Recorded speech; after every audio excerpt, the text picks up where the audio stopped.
Hello बच्चों, आज हम लोग जो पिछले पीरियड में आपको पढ़ाए थे उसी के आगे कंटिन्यू कर रहे हैं। तो हम लोगों ने गुणसूत्र के बारे में बात किया था कि गुणसूत्र क्या होता है। आज हम उसकी आकृति और जंत तथा पादप में कुछ आपको एग्जाम्पल देंगे कि गुणसूत्रों की संख्या अलग अलग होती है।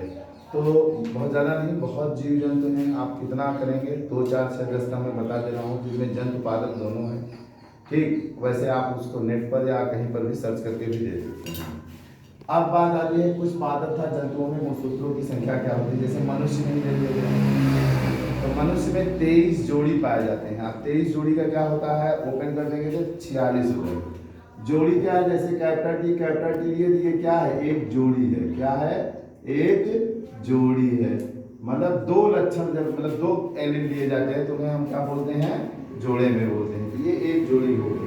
इसी तरह से मानव में 23 जोड़ी अलग अलग लक्षणों के होते हैं जो माता पिता से संतानों में जाते हैं, जिसमें रूप, रंग, लंबाई, बालों का स्टाइल, आंखों का कलर, ठीक है, हाथ पैर का बनावट, चाल ढाल, बोल चाल, पूरी चीजें उसी में काफी हो जाती हैं। ऊपर वाले ने ऐसा कुछ बनाया है हमारे शरीर में, ठीक है ना। तो मनुष्य में 23 जोड़ी पाए जाते हैं, मटर में 7 जोड़ी होता है, गेहूं में 21 जोड़ी होता है, प्याज में 8 जोड़ी, कबूतर में 40 जोड़ी, मेढक में 13 जोड़ी, गोभी में 9 जोड़ी, कपास में 26 जोड़ी और स्कैरिस जिससे पेचिस पड़ता है उससे 12 जोड़ी होते हैं। ठीक, क्लास 9th में जैव विविधता चैप्टर जब हम पढ़ते हैं तो वहाँ पर स्कैरिस पढ़ने को मिलता है, एनिलिडा में आता है। ये अब आपके सिलेबस में 10th 9th में शायद जैव विविधता हट रहा है चैप्टर, तो अब नहीं है, तो जिससे आप लोगों को थोड़ी सी दिक्कत होगी। लेकिन याद रखिए ये सब जितने पुराने सिलेबस से सब कमजोर होते चले जा रहे हैं। खैर, अब आता है गुणसूत्र की आकृति।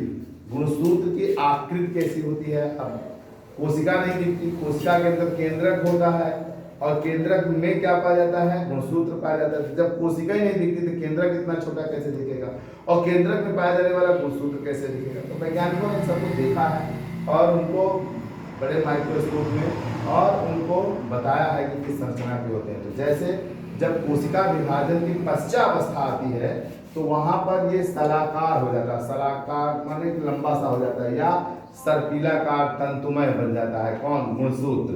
सभी गुणसूत्र में संकीर्णन होता है। संकीर्णन का मतलब होता है जहां दो गुणसूत्र आपस में जुड़े होते हैं उसे संकीर्णन कहते हैं, जिसे हम प्राथमिक संकीर्णन कहते हैं। ठीक, संकीर्णन माने इसे हम लोग प्राथमिक नाम देते हैं। इसमें एक गुणसूत्र के 2 अर्ध गुणसूत्र, मतलब एक गुणसूत्र होगा उसके 2 भाग होंगे।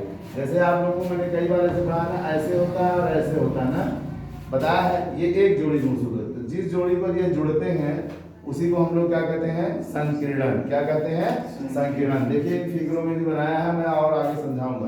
तो क्या कह रहा है, सभी गुणसूत्रों में संकीर्णन होता है, जिसे प्राथमिक संकीर्णन कहते हैं। इसमें एक गुणसूत्र के 2 अर्ध गुणसूत्र, एक ये पूरा एक गुणसूत्र हो गया और इसके 2 एक गुणसूत्र हो गया, और ये क्या हो गए, अर्ध गुणसूत्र। क्या हो गया, अर्ध गुणसूत्र। समझ में आ रहा है ना। तो एक गुणसूत्र के 2 भाग होंगे ना। कह रहा है एक गुणसूत्र के 2 अर्ध गुणसूत्र, केवल एक स्थान, जिसे गुणसूत्र बिंदु, केवल एक स्थान जहां पे वे जुड़ते हैं उसी को हम लोग गुणसूत्र बिंदु या सेंट्रोमियर कहते हैं। ये इसी सेंट्रोमियर पर ये एक दूसरे से दोनों अर्ध गुणसूत्र आपस में जुड़े होते हैं। समझ में आ रहा है ये बात, नहीं आ रहा, ठीक, पक्का। चलिए, वेरी गुड।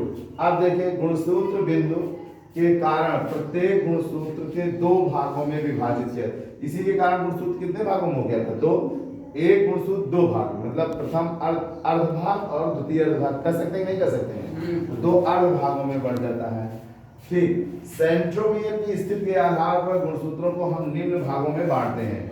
सेंट्रोमियर खिसकता रहता है के आधार पर गुणसूत्रों को हम कितने भागों में बांटते हैं, 4 भागों में है। पहला है मेटासेंट्रिक। मेटासेंट्रिक का मतलब हुआ कि जब दोनों अर्ध गुणसूत्रों के मध्य में क्या जमा हो, सेंट्रोमियर हो।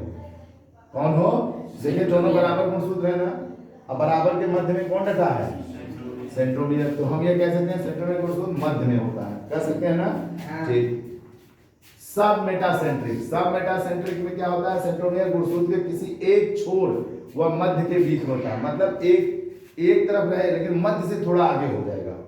मध्य माने बीचों बीच से थोड़ा सा आगे, जैसे हम हमारे और शोभित के बीच की दूरी जो होगी, वहां बीच में कोई लड़का खड़ा हो जाए तो खड़ा हो जाए, लेकिन वो चाहे शोभित की तरफ थोड़ा और चला जाए, थोड़ा सा एक कदम, बस इतना सा खिसक जाए, तो मध्य से उधर हुआ कि इधर हुआ, उधर एक तरफ झुकाव हो गया ना। वैसे यह भी कह रहा है कि मध्य के बीच से थोड़ा एक छोर की तरफ, तो थोड़ा एक छोर तरफ, देखिए ये इतना बड़ा, ये छोटा सा, थोड़ा इसके तरफ है कि सेंट्रोमियर छोटे की तरफ। समझ में आ रहा नहीं आ रहा? एग्जाम्पल करके बताएं यहाँ पे। चलिए तीसरा है एक्रोसेंट्रोमियर। एक्रोसेंट्रोमियर में गुणसूत्र एक छोर की तरफ होता है, देखिए छोटे की तरफ हो गया है ज्यादा, बड़े की तरफ नहीं। और स्टीलोसेंट्रोमियर्स में क्या होता है, गुणसूत्र एक छोर पर ही होता है, क्या गायब ही हो जाता है, दो अर्धसूत्र में क्या हो जाते हैं, गायब हो जाते हैं। तो ये हो गया हमारा सेंट्रोमियर की स्थिति के आधार पर। अब आप इसके बाद ये निकालेंगे गुणसूत्र की संरचना, तो अगले पीरियड में हम बताएंगे structure of chromosomes, structure of chromosomes. कोई दिक्कत? ठीक, आज के वीडियो में बस यहीं तक बच्चों, धन्यवाद।